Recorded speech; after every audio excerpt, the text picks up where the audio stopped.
What's happening, everybody? Welcome into a brand new episode of Fighting Words. And today, I think we might actually take on the show's title because I'm with Mr. Positivity out in Pittsburgh right now, Anthony Sanfilippo, who's covering the Flyers Penguins series.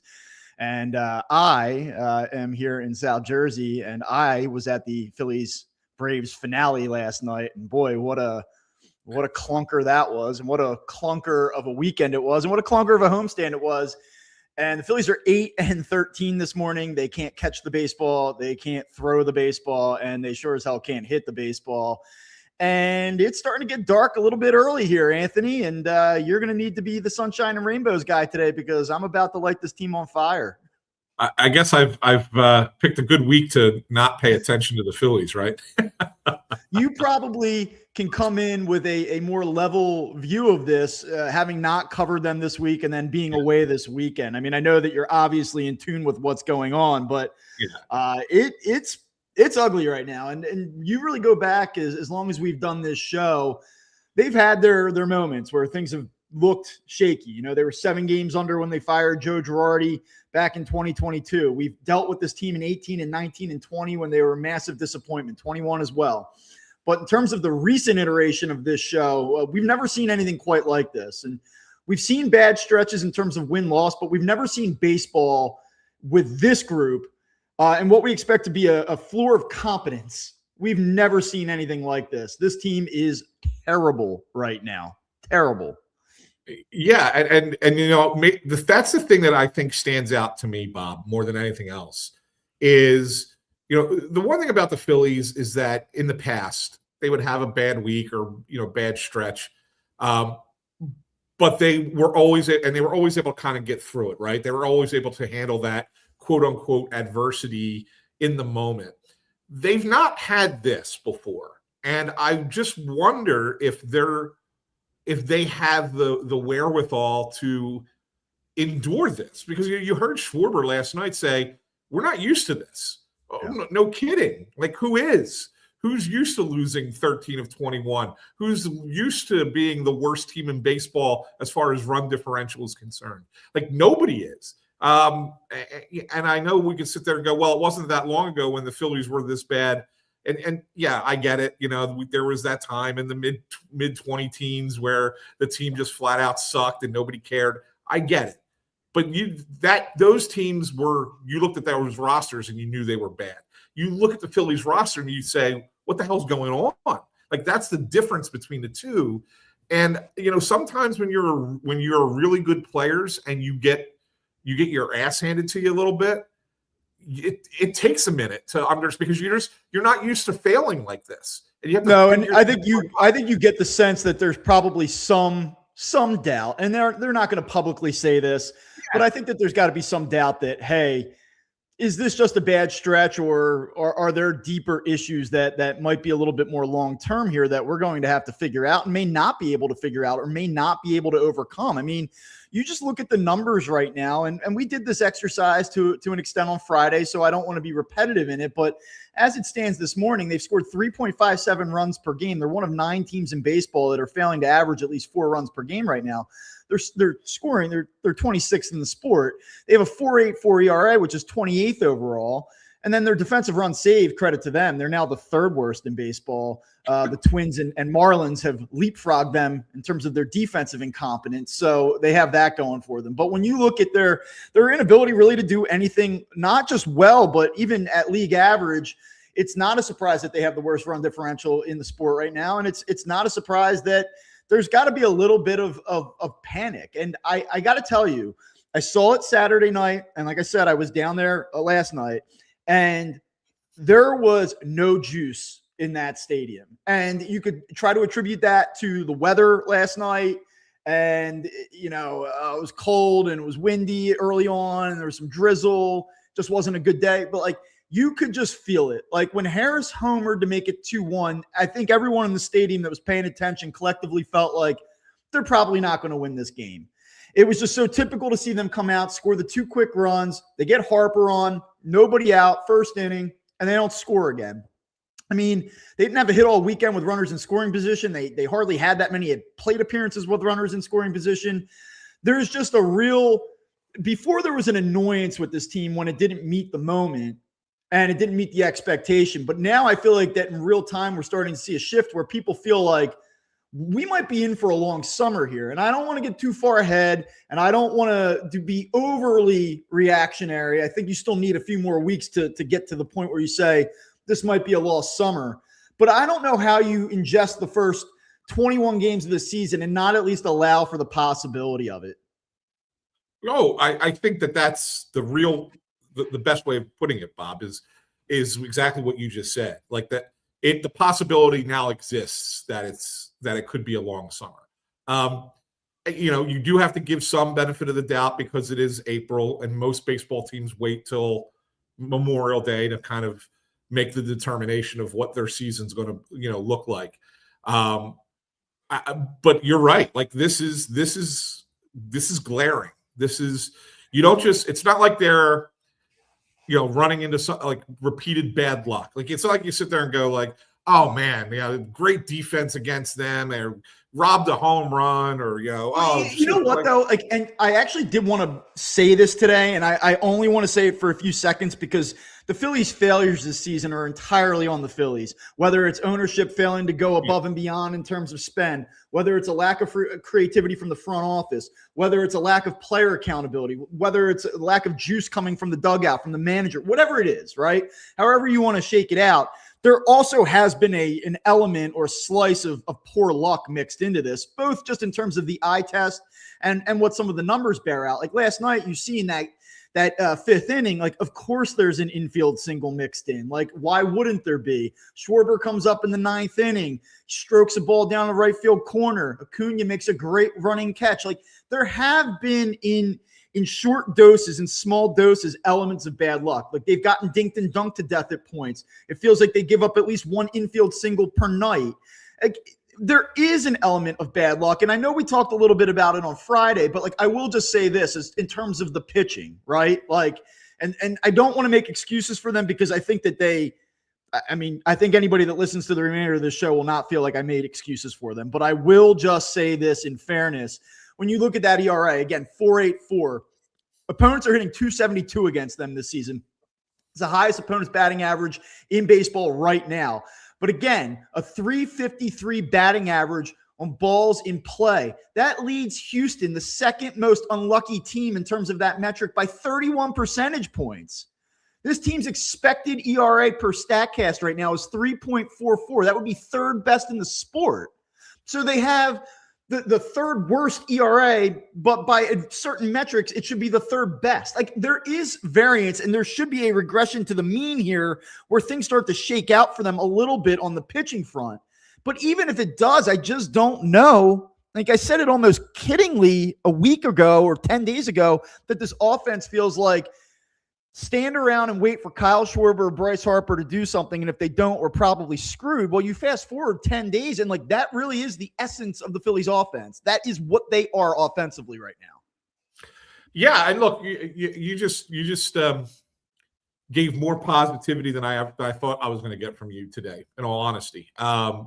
Because I know that those numbers are there. I see it, Bob, right? Like, and I'm usually the pragmatist. I'm usually the guy who's going to sit here and tell you, that's more indicative of what the team actually is. And it very well may be that that's the case. But what I'm seeing is different. Like in the past, I've been able to justify some of those deeper analytic numbers and sit there and go, yeah, I think those are telling you something about the team. Right now, I think those deeper analytic numbers are telling you something that, yeah, are they better than an 8-13 team? Yes.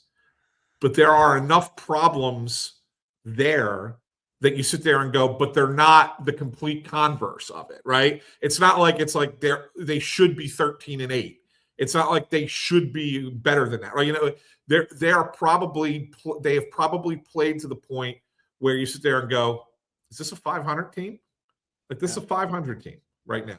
Like, that's kind of what I'm looking at. In this moment, if I said to you, is it more likely the Phillies win the 92 or 93 games that we projected, probably incorrectly so, at least at the moment, or is it more likely that they're a 77 win team? Like, I don't want to be a prisoner of the moment, but I feel like, based on what I am watching right now, that, and this also factors in the fact that Zach Wheeler is not back. And Zach Wheeler right now in his rehab progression does not look anything like Zach Wheeler. And I have to take that into account. Like, I know he's ramping up. I know it was cold as hell yesterday, but the reality of it was he was 90 to 92 and he was getting hit around and doesn't look ready to compete like Zach Wheeler would at the major league level.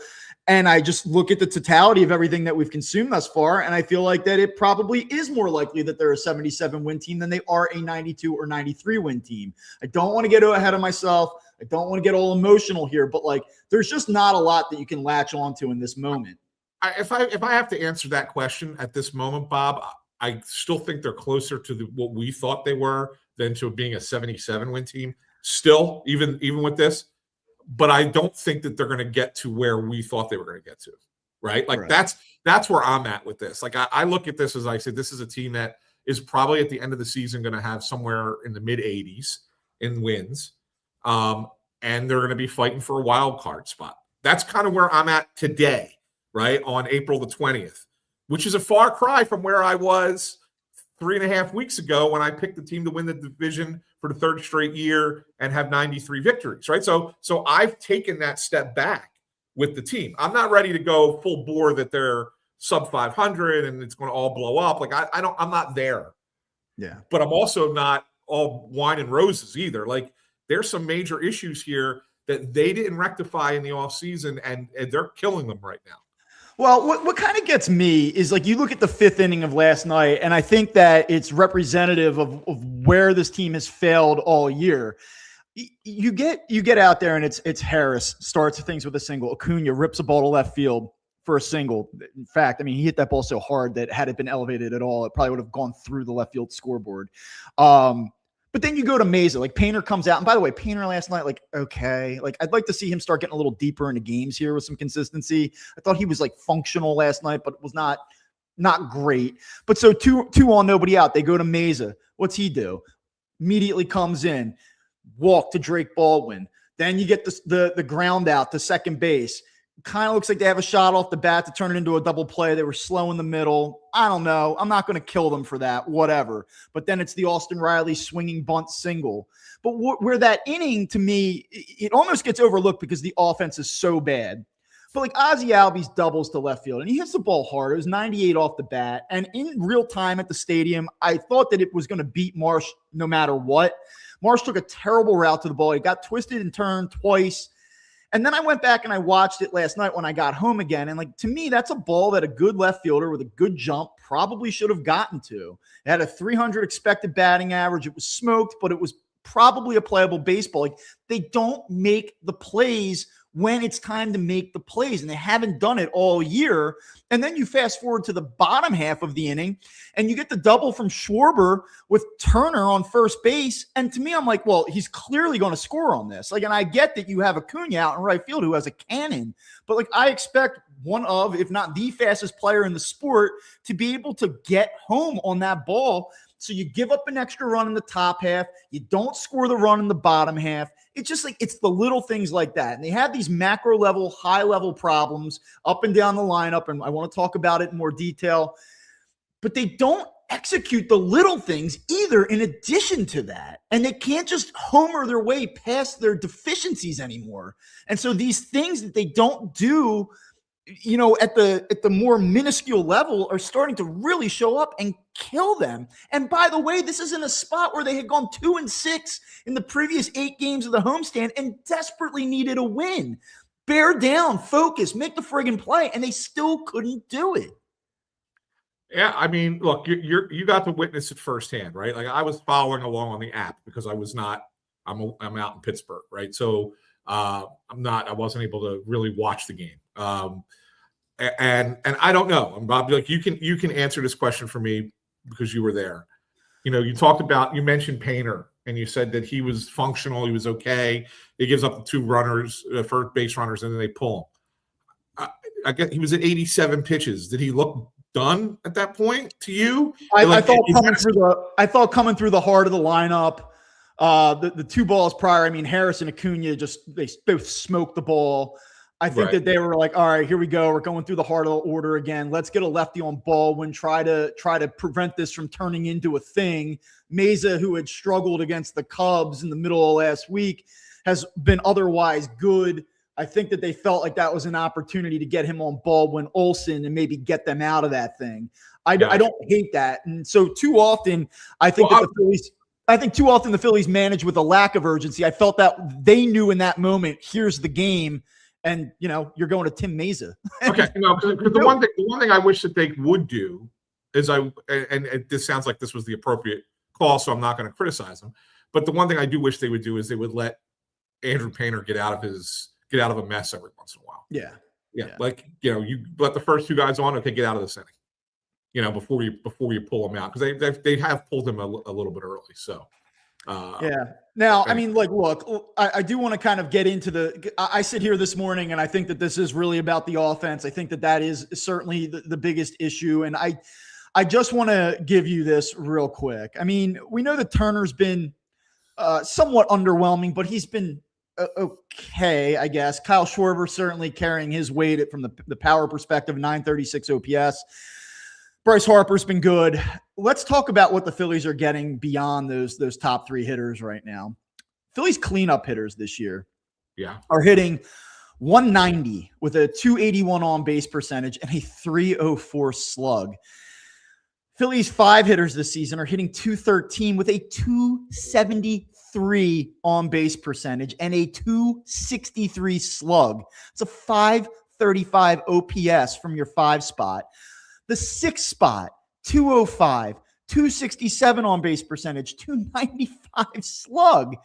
And then 7th, 175, 212 on base percentage with a 300 slug, a 512 OPS. And the 8-9 spots aren't anything to write home about, but at least 613 OPS, 727 OPS.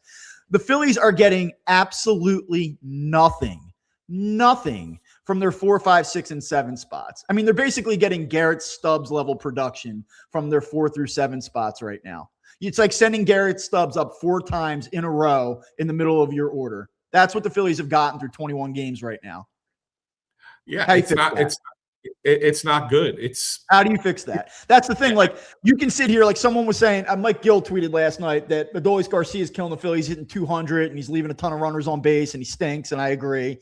But the problem is it's almost impossible to just single that out, that you're not getting anything from your cleanup spot because you're not getting enough from your 5, 6, and 7 spots. And you're not really even getting enough out of your leadoff spot, that has a 258. I mean, they're getting a 305 on base percentage out of their leadoff spot right now. You think that's good enough? No. So it's just a situation where it's hard to even hammer down on one guy. Like last year in the middle of a 95, 96 win season, you can say Max Kepler sucks. He's killing this team because it was the thing that stuck out like a sore thumb. Right now, they're all sore thumbs. I mean, seriously, 6.5 of the 9 spots right now are total zeros. And Crawford's done, I think, a reasonably good job when he's been in there. But other than that, it's been terrible.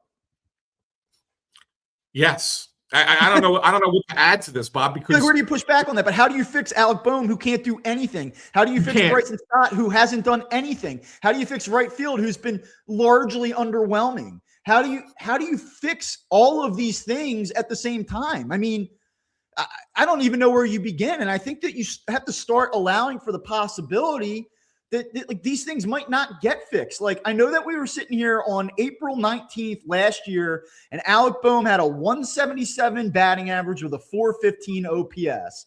And I know that we're sitting here this morning, and he has a 139 batting average and a 407 OPS. We've been down this road with Alec Boehm before, but I think it's very much within the realm of possibility that there's not a recovery this time where he ends up hitting 275. There's a reality where this guy's a 210 hitter. And you know why? Because he stinks. So here's the thing.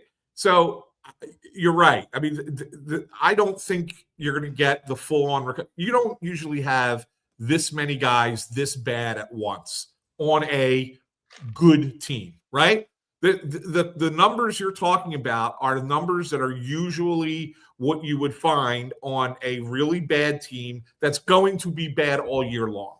Now, knowing these players, if you go with the whole, this is one of Rob Thompson's great sayings, the back of the baseball card, some of them are going to be better than what they are in the moment, right? Even Alec Boehm, who you and I agree is a disaster. Two first last 33. Two first last 33. A month from now, he's not going to be hitting 139, right? Like you kind of agree with me on that, right? Fair to say. I think Alec Boehm is poised to hit 220.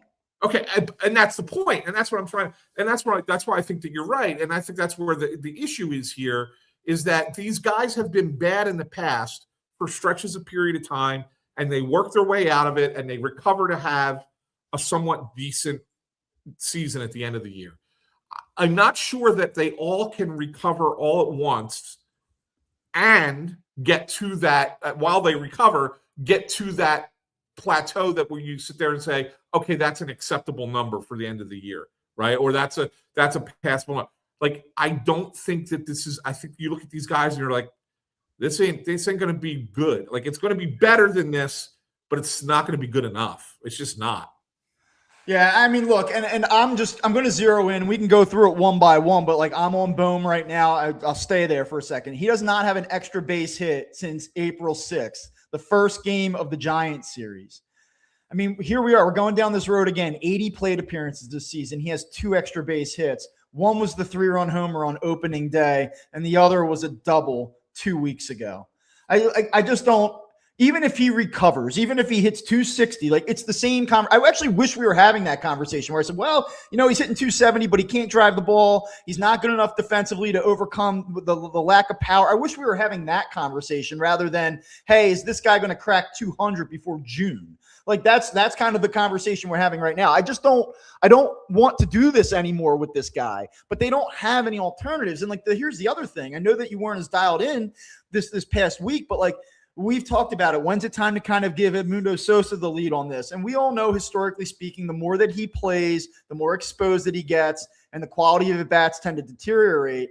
But even in limited samples this past week, Edmundo Sosa killed the Phillies. There were numerous situations where he came up in big spots with runners on and he didn't deliver, aside from the home run on Tuesday night that got them going before they got pummeled. But like, there have been a lot of situations, like from a situational standpoint, where he has not gotten it done, and he killed them on Saturday night with a defensive miscue that allowed Atlanta to score 3 unearned runs. And so he's not a real palatable alternative. And that's where the Aiden Miller thing kills you, because I think in a world in which Aiden Miller was on a normal timeline, this move would have been made.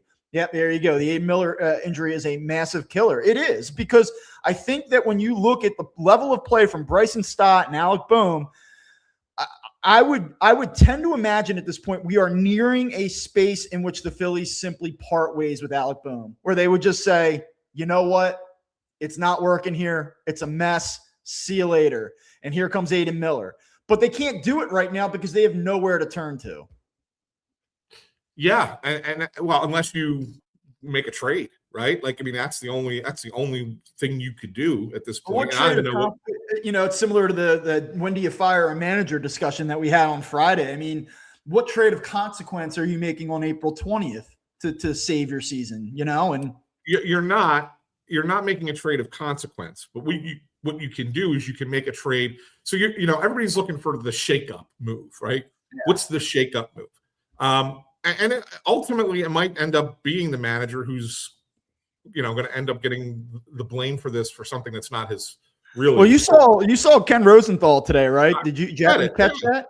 Yeah, I read it. I read everything he said. Interesting. I mean, for those of you that haven't seen it, Ken Rosenthal, the Athletic, kind of floats out that there's 3 managers in the early going that are sort of on the hot seat, and he mentions Rob Thompson, and he even mentions potential replacements. Yeah, I found that interesting. Yeah, although the potential replacements aren't really that exciting. One is Don Mattingly, who everybody thought would be, he's the next manager, and he could be, but you really set up a really awkward situation there, because A, he said he doesn't want to manage again, and B, his son is the general manager. So that's just like an awkward situation, right? I don't think the Phillies would want to deal with that. I don't think they do either. Yeah. And then the other name that he mentioned was Dusty Wathan, and we've been down the Dusty Wathan path before, right? Like, there's a reason that guy's not been hired for Phillies jobs in the past, and he's had opportunities a couple of times now and been passed over. So, like, I don't know if either one of those is the right solution. So when you sit there and say, and we already went over the whole thing with fire a hitting coach. Does that really get it done? I don't think that changes anything. So what do you do? What's the move you do that wakes up the team? And it's a lot of times teams try it with a manager and it doesn't always work. Maybe it's you get rid of a player. Maybe a player who's been part of the core for a long time. Yeah. And that's why I kind of thought if Miller were healthy, this is probably what you'd be seeing at this point. You'd probably see the Miller for Bohm swap or Miller for Stott swap. Probably Bohm. But I mean, like Bryson Stott, like, look, I'll move off of Bohm now, but Bryson Stott, like, grow up, dude. Like, seriously. You had this nice finish to last season. We've all been waiting around for year after year. He's going to figure it out. He's finally going to put it together. He's a good second baseman. We think there's more in the bat. Like, well, there hasn't been. And it's just reached a point now where how much longer can you depend on it? I know because of the lack of options, they're going to continue to probably roll with these two guys, but he shares a significant share of the blame as well. I mean, he has to be better than this. And, you see a glimmer here and there and think that he's going to turn it on, but he just has not yet done it. And granted, it is early. And if the Phillies were a 500 team right now instead of an 8-13 team, we probably could stomach it to be a little bit more patient. I understand that the standings dictate some of the lack of patience with individuals. But again, like, he's got to be better. And I think we're nearing a place where if he can't be better than this and can't put it together, you can't get fooled by a nice 25-game stretch again. Like, you're going to have to long-term consider what direction you're going there and come up with another option. Yeah. And that's part of the thing. Like, they have guys that they feel could be replacements. We talked about Miller, the guy who's probably your ultimate replacement for Stott. Nowhere close to major league ready. It's Aaron Escobar, right? Like, that's the guy that they like as a prospect for second base. But he's not ready. And so, there was always that gap with where the Phillies were prospect development wise. And that was one of the things that everybody, we can all rip Dombrowski for some of the moves that he's made at the major league level. And those are valid arguments. But the thing that he needed to fix more than anything in this organization was that development pipeline. And it seems like they've gotten it right now. So, but it's the problem is that there was such a big gap from the guys who are graduating or have graduated or are graduating currently into the majors, and then the next crop, because you just didn't have that middle group. That it's going to be a while for some of these prospects. And that's part of the problem, where they were trying to thread this needle with the group that they have and sticking with the group that they have. And it's part of why they've done that, because they don't have that next group ready. And that's, and guys like Bryson Stott and Alec Bohm, and to a degree, Brandon Marsh, they're the guys that have let you down. They're the players that have, it's not, I mean, we can all say what you want about Bryce Harper or Schwarber or Real Muto, but it's really not been those guys. It's been the guys who you've brought up as either through your system or you acquired at a very young age, who you expected more out of, and they've left you wanting more and not done what they needed to do. That's where the real root of this is, in my mind. When you talk about individual players, it's those guys more than it is anybody else. Sure. And look, we know where the core issues are this morning, and we know that Taijuan Walker is probably not a long-term issue beyond what he has already been for this team. He is going to start, or he's going to pitch in some capacity on Wednesday night. Looks like the Phillies are going to go with an opener in that game. I have to say it again. I credit him for giving the Phillies some average to slightly above average work a year ago. The fact that they've had to go to him in 26 is disappointing. he, on a team that already has no energy, just completely sucks any remaining bit of it away when he takes the ball. He has been an absolute nightmare for this team, and I'm disappointed to see that he remains part of their plans this week.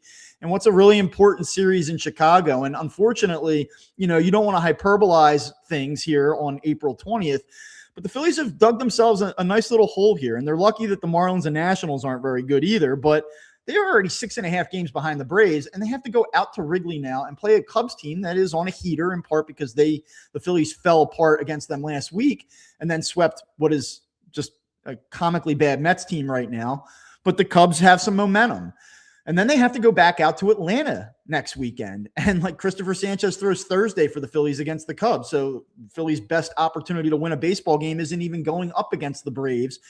And so you're looking at a situation, Bart, this time next Monday, if they can't stabilize this thing, they could be down double digits in the NL East. And that is, you can sit here and say it's early and but as you've, I believe, have recited before, you can't win a division in April, but you sure as hell can lose one. And I just don't know that the Phillies are good enough to make up that kind of ground against a team like Atlanta. Yeah, I mean, look, if Atlanta keeps playing the way that they are and the Phillies do fall, 8, 9, 10 games back, that's going to be tough to overcome. It's going to be reminiscent of, was it 23? Yeah. Is that the year that the Braves ran away and hid and the Phillies, but the Phillies were just kind of like, the front dog for the wild card for much of the summer, right? Like it could be like that year all over again. And not to say that the Phillies are the front runner for a wild card by any stretch of the imagination, but if you get that far behind the Braves, that could be what you're not chasing the division. And then what does that do for the discourse here as we hit the summer months, where the Phillies, this fourth highest payroll in baseball, World Series or bust expectations, and they're essentially playing for the second or third wild card spot on May 15th. I mean, that's not how this is supposed to go. And even this morning, you talk about the run differential and where they're at overall. I mean, they are a Mets free fall away from being the worst team in the National League right now. And they're only a game and a half above that, above a team that's lost 11 straight games. I mean, Phillies are 4.5 games right now out of the wild card. It's not good. And again, you have 7 games this week against teams that are playing really good baseball right now. And I just fear that they're in a spot where we could be talking next week about a team that's 10-18, is a 2-7 week the way that this team's performing right now outside the realm of possibility? No. Even if they go 3-4 and they're 11-17, I don't feel great about that. I mean, the Phillies are kind of in a situation where I don't expect them to have a winning road trip, but they don't need to have one. They don't need to have one. But if it's worse than 3-4, holy smokes. Yeah. Because if you you're can't compete with the Cubs and you can't compete with the Braves, then what are we even talking about? Yeah. No, you're right. What's the straw you're grasping there? Well, we're better when we suck. We're better when nobody actually thinks we're any good. That would be the drumbeat at that point. Well, they won 96 games 2 years in a row, and that didn't help them. So maybe if they suck, they'll do it. Is that what we're going to say to ourselves? I mean, that's what we're looking at here. Yeah, no, you're right. No, you're right. You're absolutely right. And that's the thing, Bob. These games do matter. They matter a lot more than they should for April, because this could go completely sideways and off the rails all the way, or you figure out a way to kind of steady the boat that's rocking and kind of say, all right, let's get through the week, and you have a decent week, and all right, that's the first stepping stone, and it's a long season, and then we're having that conversation a week from now, right? Tough. I mean, you look at the probables right now, and you're like, all right, Aaron Nola, who's been okay, he's been fine. Colin Ray, they didn't do anything against him last week. After the first inning, did he give up the homer to Sosa?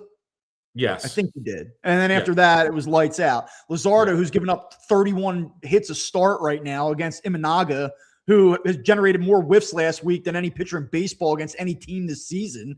So maybe the Phillies will rebound to figure him out. Probably not, because he throws a baseball with his left hand. And then you got Boyd, who stinks, but again, throws a baseball with his left hand. So that's a pretty daunting task for this team. And then they got Sanchez Cabrera, who like Cabrera's been really good, but I'll go Sanchez. And then the Braves, it doesn't seem to matter. The Braves can tap into their 6th, 7th, 8th starters right now, and they all look like Cy Young. Remember when I said to you before the season, I thought it was interesting the Braves had the 2nd best odds to finish April with the most wins in baseball? I guess the odds makers were onto something with that one because, my God, this team, they're going to have 22 wins by the end of the month. Yeah, no, they're playing great baseball, and you got to give them credit. I mean, they've in my mind been the most impressive team. Even though the Dodgers technically have a better record, I think that the Braves have been the most impressive team in the majors so far this year. But yeah, like you talk about the matchups, Bob, and I look at this week and I say you probably have to win 4 games to feel better than where you are today. It would stabilize things. You would feel let's play it out, right? Let's say if you go 3-4, you're not happy. You're probably about where you are right now, right? You kind of a week from now, you're feeling the same thing that you're feeling today. You're going to feel a week from now at 3-4 or worse. At 4-3, at least you sit there and go, all right, it's a slow turning of the, you got to make that wide turn to turn the vehicle around, but it's a slow turn, and that's a good first step. You won 4 out of 7 on the road against 2 good teams, right? So maybe so I think that's what it's going to take for anybody, not just you and me, but for anybody to feel a little bit better about what they're seeing with the Phillies. It's that important of a week. You cannot have a losing week at this point, because if you do, you're in bad shape at that point. What happens if they run out there and they go 2-5? I refuse to believe that they're going to go worse than 2-5, but if they do, that's probably a different conversation. If they go 2-5 and we're sitting here next week and they're 8 games under 500, I know we talked about, firing managers and it's crazy to do it, but like, do you say at, 10-18, is that the manager just as a performative act? You say like, look, is he really the guy that's most at fault here? No, but I mean, there's a difference between, hey, we're off to a slow start and like dumpster fire 8 games below for a team that has World Series expectations. Like, I think it probably has to be a conversation. I mean, dude, and I don't want to like relitigate this. We spent a lot of time doing it on Friday, but like it reaches a point of absurdity where you're just like, well, what else can we do? Because I can't fix 4 spots in the lineup and I have to do something. Yeah. And it's not like, I'll give you this. One more thing I'll say is like, it's not like Rob Thompson's long for this. He's not going to be the manager in 2029. So like, it's not like you're casting off a shooting ascending star of the coaching ranks. Yeah, no, I get that. And look, I mean, that might be the decision that they make. That might be the path that they go. Doesn't mean it's the right thing to do. I don't, I don't think it is. I don't think that solves anything. Like I'll be honest with you, Bob. If you're 10-18 and you fire Rob Thompson and you say whether it's Don Mattingly or Dusty Wathan or whoever else, bring up a guy from the minor leagues, whatever. Do you think that the team's in a better spot? Is the team better at that point? Oh, that'll fix it.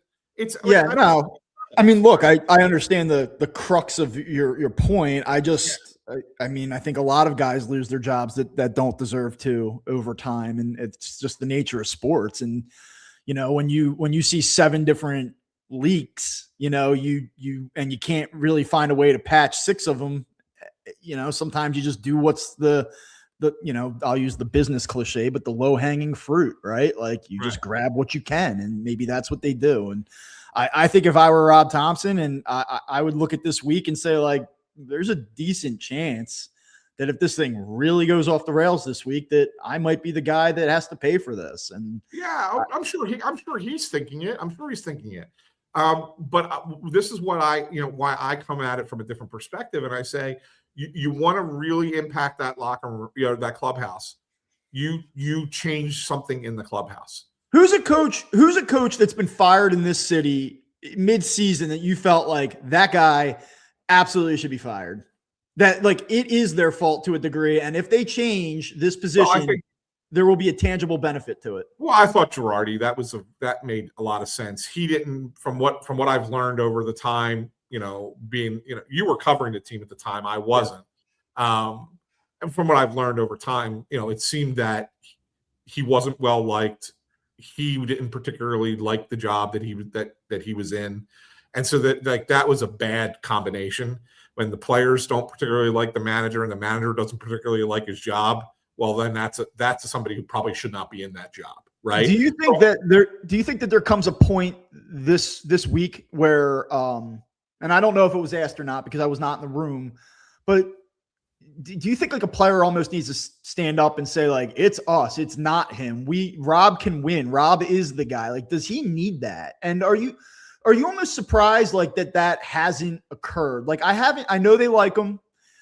And I know that he has the respect of most players, but there was a pretty big name last year that was a very big part of that clubhouse in the way that it felt in Nick Castellanos, who did not, as we've come to learn, have that level of respect. And I just wonder, is there a little bit more of a bleed over? Is there a little bit more of a dissension than we know about? Or is that really just a one-off? And because a guy that had some clout, man, like it's not the 26th guy on the roster. Yeah. I started to wonder this a little bit last year. Remember, I think I mentioned it on this show. I don't remember if I did, but I'll tell the story again anyway. I apologize if I said it a second time. The end of the season, the Minnesota Twins come in, right? If you remember last weekend of the season last year. And I went over and talked to Cody Clemens, right? And I remember talking to him about, how frustrated he was at the beginning of the season. Like he made the team, which surprised a lot of people because he wasn't a real fit as the 26th guy, but then wasn't really given a chance to play. And, and I remember asking him, about like what it was like, those conversations with the new organization about what his role was going to be, et cetera. And he would always say, like, hey, listen, there were some people in that organization that were great. They were honest with you. They were upfront. He said, and then there were some people who told you what you thought you just wanted to hear. And so I never quite knew exactly who he was talking about. Now, he could have meant Rob was one of the guys who was upfront and honest.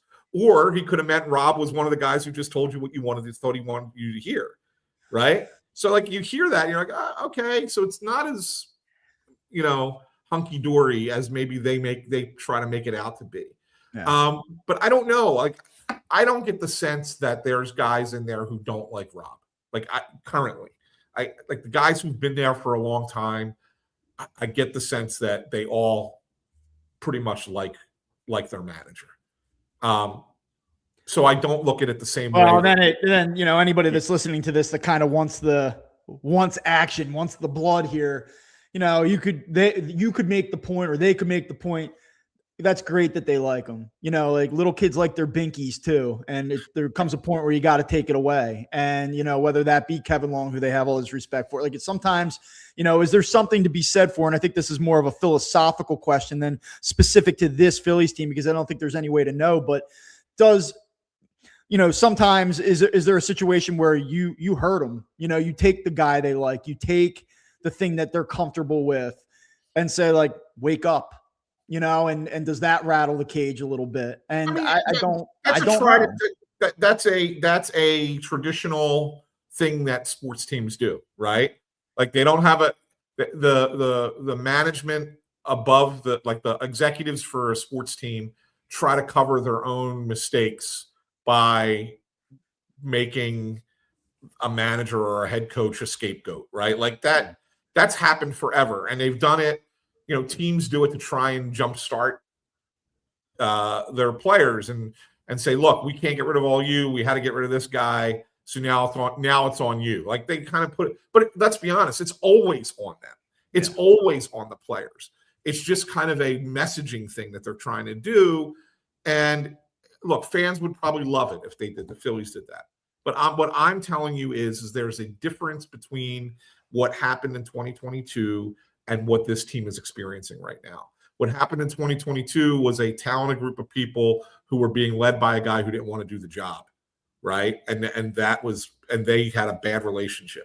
What you have here is a talented group of people, maybe not as talented anymore, but a talented group that is being led by a guy who's done it the same way and had great success with it, right? So it's a different scenario this time around.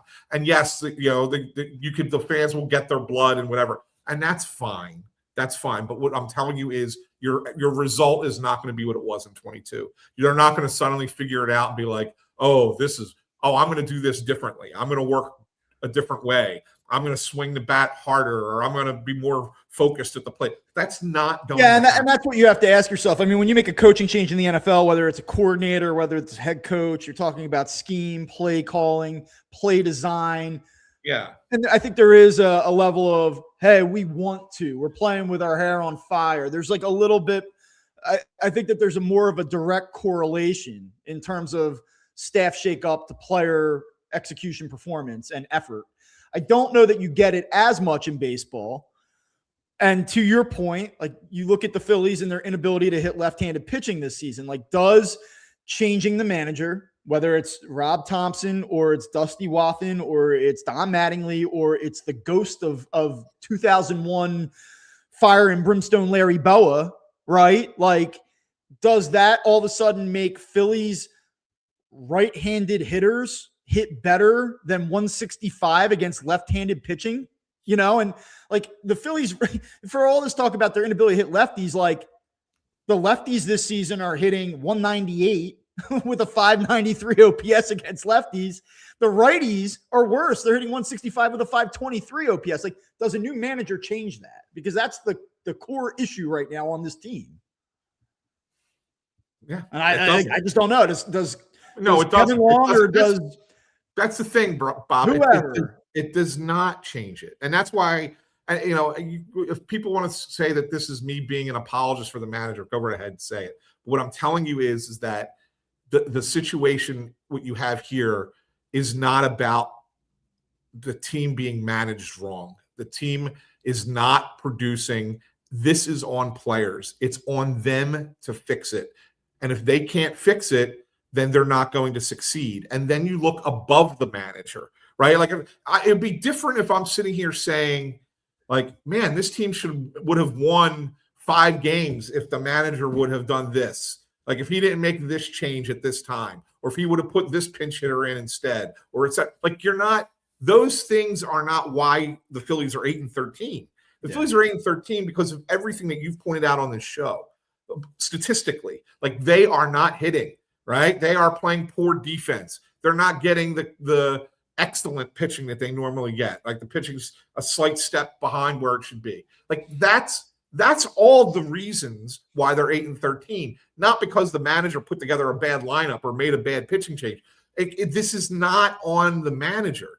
Now you could sit there, and I think it's fair to criticize upper management, but I think that only goes, and I had this conversation with one of the hockey writers last night. I said, you could criticize that because they've made mistakes. Dombrowski and Mattingly, they've made mistakes with players that they've brought in.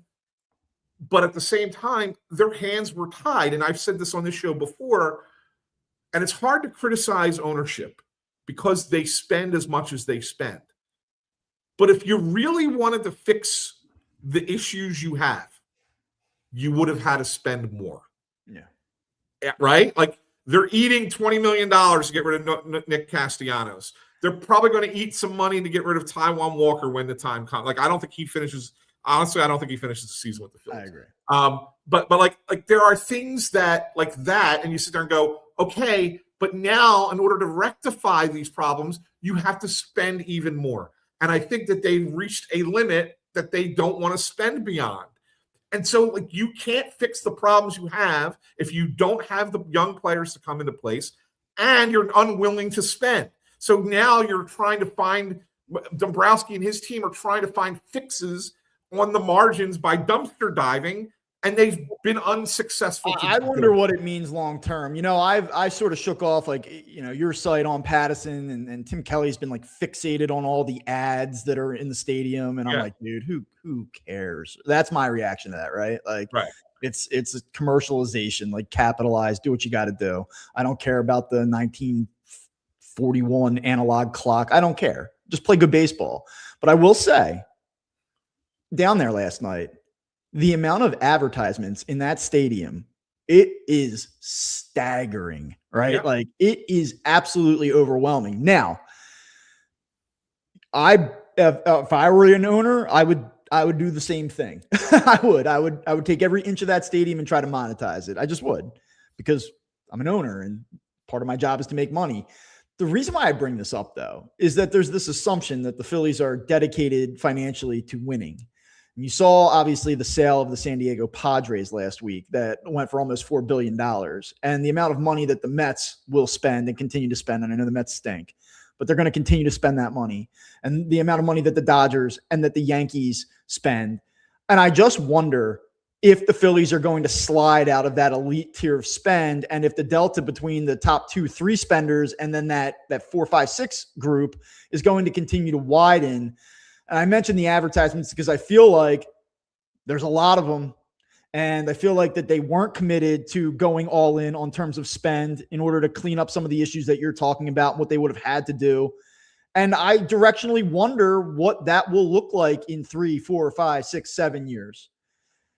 And I say all of that to say that, like, I think that there's a world where the Phillies really be kind of come, not that there's two classes and saying that they're second class, but that they are second class and taking clear back seat to those elite tier teams without a sale.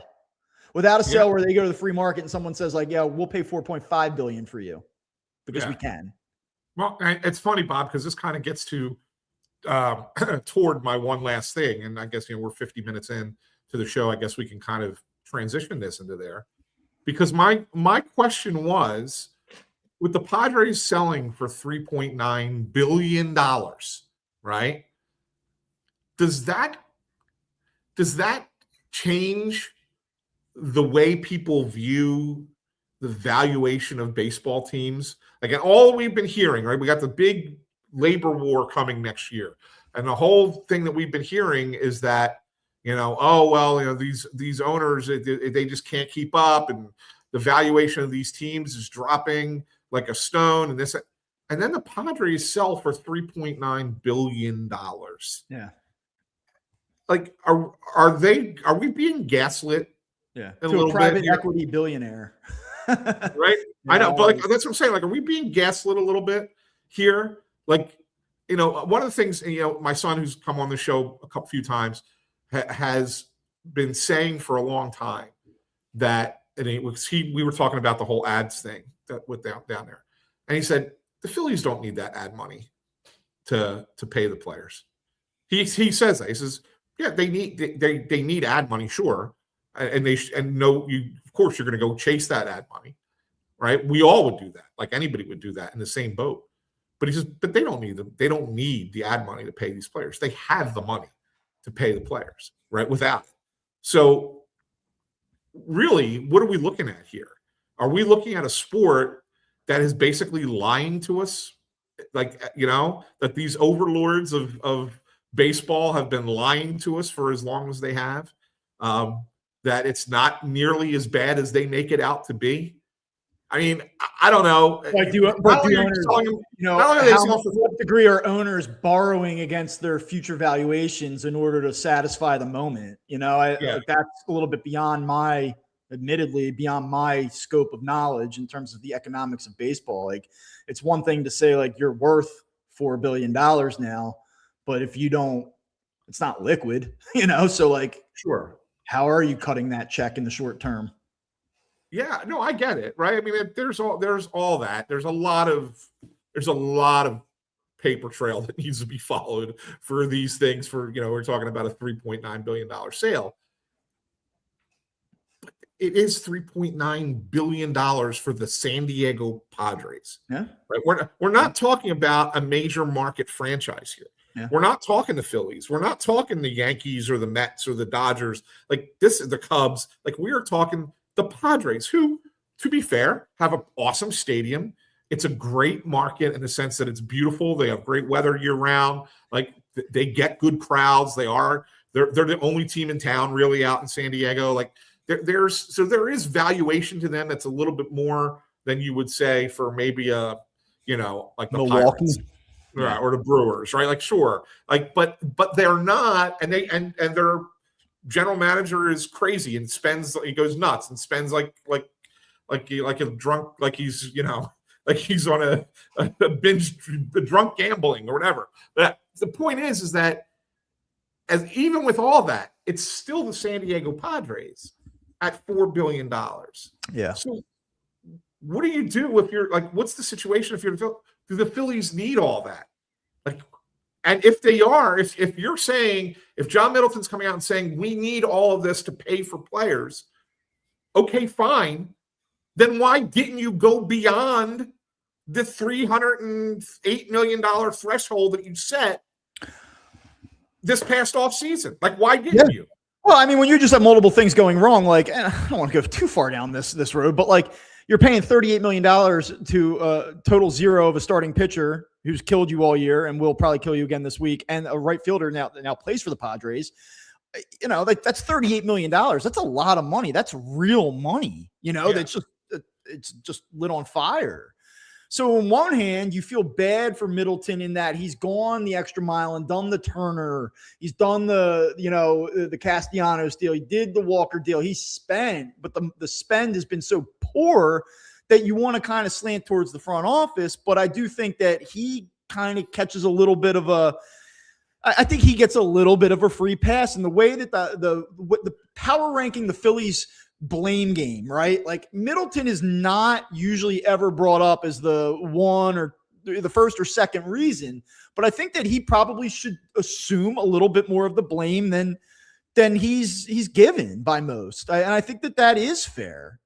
Remember what he said? What was his famous saying about the kind of dollars that he was going to spend to help the Phillies win a championship? Oh, sure. Like the stupid money, right?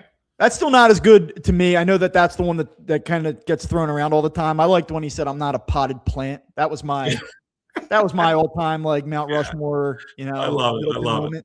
But so when you think about it, did he spend stupid money? And is that the reason that they're in the situation that they're in? Yeah. Or like he spent the money stupidly. I'll never forget. I was doing a hit on WIP when the Taijuan Walker signing broke.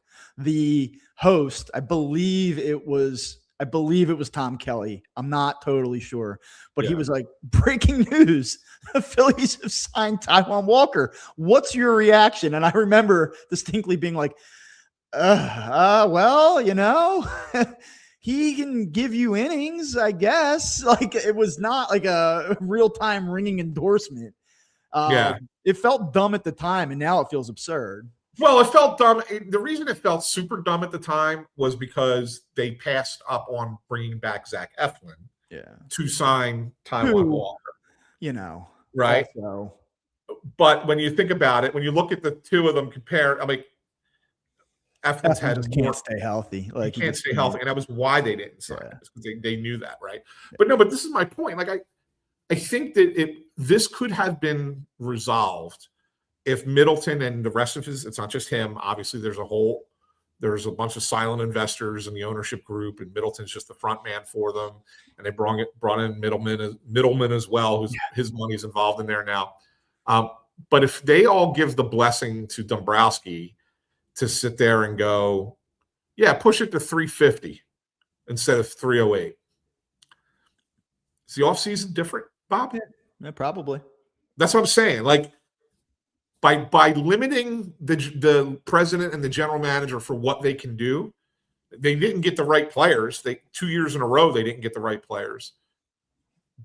But their hands were a little bit tied. Yeah, you're shopping in certain aisles, Yes. And you're shopping in aisles that if you're a World Series contender, you shouldn't be shopping in. Yeah. To fix holes on your team. So that's why, like, I look at it and say, there's a lot of blame to go around here. It starts with the players. You can sit there and blame the manager if you want. I don't look at managers and coaches. I don't think it's really them. You could blame the general manager and the president. You could sit there and say, you guys didn't bring in the right players, and it's fair criticism. But you have to look above them too.